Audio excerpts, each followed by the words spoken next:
recebi uma mensagem que não deveria existir. Meu nome é Roberto, eu tenho 52 anos e até aquele momento eu nunca tinha passado por nada que eu não conseguisse explicar.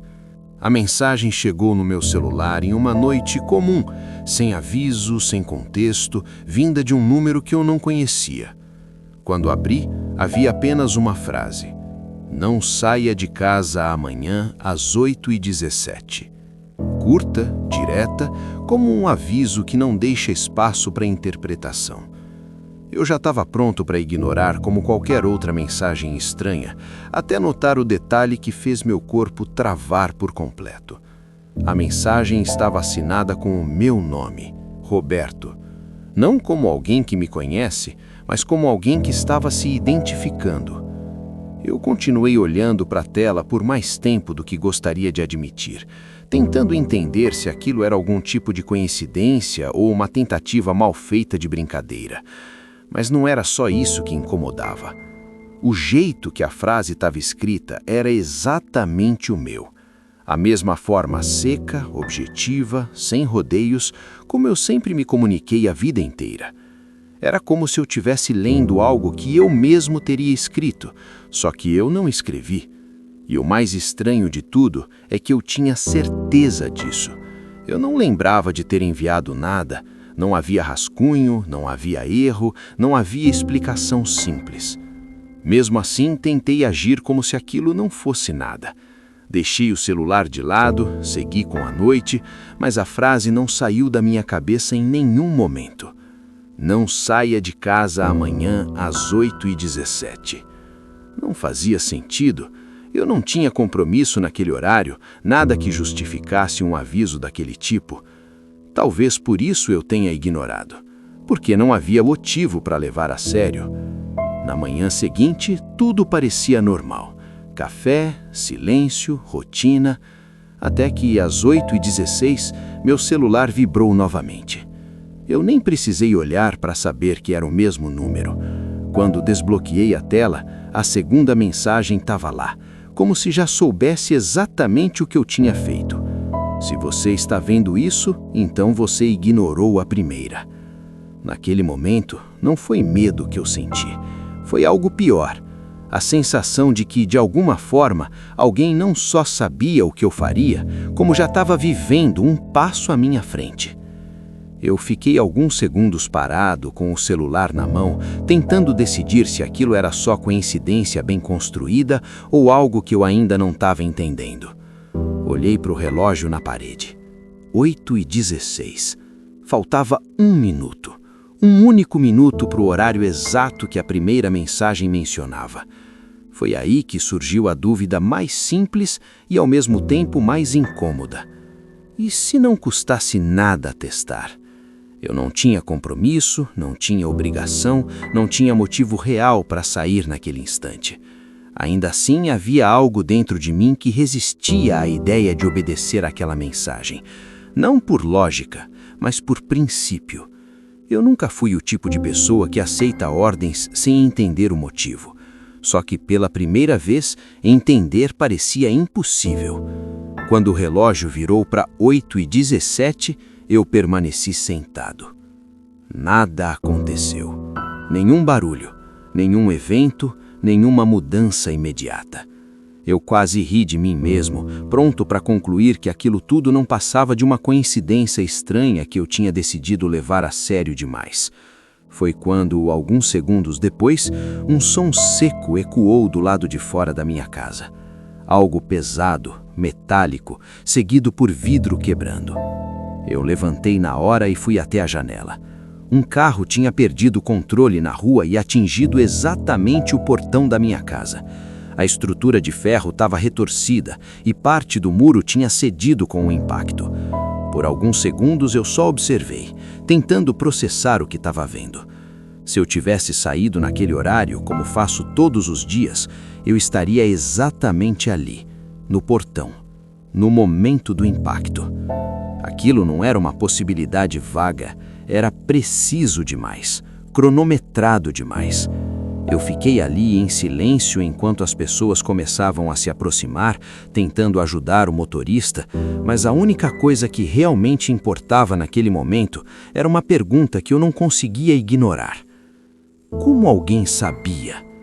Eu voltei para dentro ainda com o som do acidente ecoando na cabeça e peguei o celular novamente. A conversa estava ali, as 2 mensagens, claras, diretas. Eu digitei devagar. Quem é você? Fiquei olhando a tela e esperando. Nada aconteceu por alguns segundos. Então o celular vibrou. Você já sabe. Eu senti um desconforto imediato, como se aquela resposta não fosse só uma provocação, mas uma afirmação. Eu reli a frase várias vezes tentando encontrar outra interpretação, mas não havia outra. Aquilo estava lhe apontando para uma única direção, e eu ainda não queria aceitar. Digitei de novo, dessa vez mais direto. Como você sabia do acidente? A resposta veio quase instantaneamente. Porque eu já passei por isso. Minha respiração ficou mais lenta, pesada. Eu sentei novamente tentando manter a cabeça fria. Aquilo podia ser algum tipo de manipulação, alguém que viu o acidente antes, alguém que conhecia a minha rotina, alguém que estava me observando. Sim, isso ainda fazia mais sentido do que qualquer outra coisa. Eu precisava testar. Então me diga outra coisa, escrevi. O que vai acontecer agora? Dessa vez demorou alguns segundos. Daqui a 12 minutos, alguém vai bater na sua porta. Você vai atender e vai aceitar ajuda que não precisa. Eu olhei para o relógio na parede. Memorizei o horário. Fiquei em silêncio, esperando. Cada segundo parecia mais longo do que deveria. Minha mente tentava encontrar falhas naquela lógica, mas ao mesmo tempo, algo dentro de mim já estava em alerta. 12 minutos depois, alguém bateu na porta. Eu não me movi imediatamente. Fiquei parado olhando para ela, como se só o fato de não reagir já fosse suficiente para quebrar o padrão. A batida veio de novo, mais insistente. Eu levantei devagar. Abri a porta apenas o suficiente para ver quem era. Um homem que eu nunca tinha visto.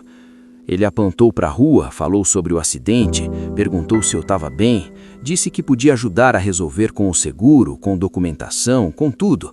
Era educado, convincente, exatamente o tipo de abordagem que qualquer pessoa aceitaria sem pensar muito. E foi aí que eu entendi. Não era sobre prever o futuro, era sobre evitar decisões automáticas. Eu olhei para ele por alguns segundos e respondi que não precisava de ajuda. Agradeci e fechei a porta. Voltei para dentro com uma sensação estranha, como se tivesse desviado de algo que eu nem sabia que existia. Peguei o celular novamente. Outra mensagem já estava lá. Viu? Dessa vez eu não demorei para responder. Quem é você? A resposta veio diferente das outras, mais lenta, como se tivesse sido pensada. Eu sou você, só que um pouco mais tarde. Eu não ri, não neguei, não reagi como reagiria em qualquer outra situação, porque naquele ponto negar já não era tão fácil quanto antes. Eu olhei para a tela, depois para as minhas mãos, depois ao redor da casa. Tudo parecia igual, mas ao mesmo tempo completamente diferente. Isso não é possível, eu escrevi. A resposta veio no mesmo instante. Também achei isso, até acontecer comigo. Eu senti um peso estranho no peito. Não era medo, era a sensação de estar diante de algo que mudava completamente a forma como eu entendia tudo. Então prova, escrevi. Hoje, às 14h40, você vai receber uma ligação que pode mudar sua vida. E você vai querer aceitar na hora. Eu olhei para o relógio novamente. Ainda faltavam horas, mas pela primeira vez eu não queria que o tempo passasse rápido, porque agora não era mais curiosidade, era escolha. E de alguma forma eu já sabia que cada escolha que eu fizesse a partir daquele momento, alguém já tinha feito antes. O tempo até às 14h40 passou mais devagar do que qualquer outro dia que consigo lembrar.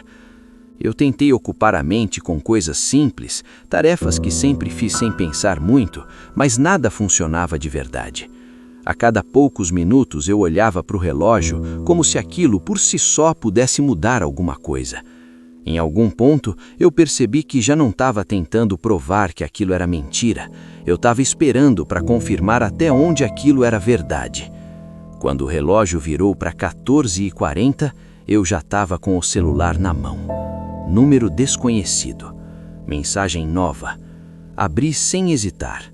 Se você chegou até aqui, então você entendeu. Eu senti um aperto no peito que não era medo, era confirmação. Essa é a última que eu consigo te mandar. Eu li de novo mais devagar. Última. Depois disso, você tá por conta própria. Eu respirei fundo, já sentindo o peso daquela frase antes mesmo de terminar de ler. E assim que tem que ser. Se você quer a parte 2 dessa história, deixa nos comentários parte 2, para eu saber que você quer e gostou da minha história.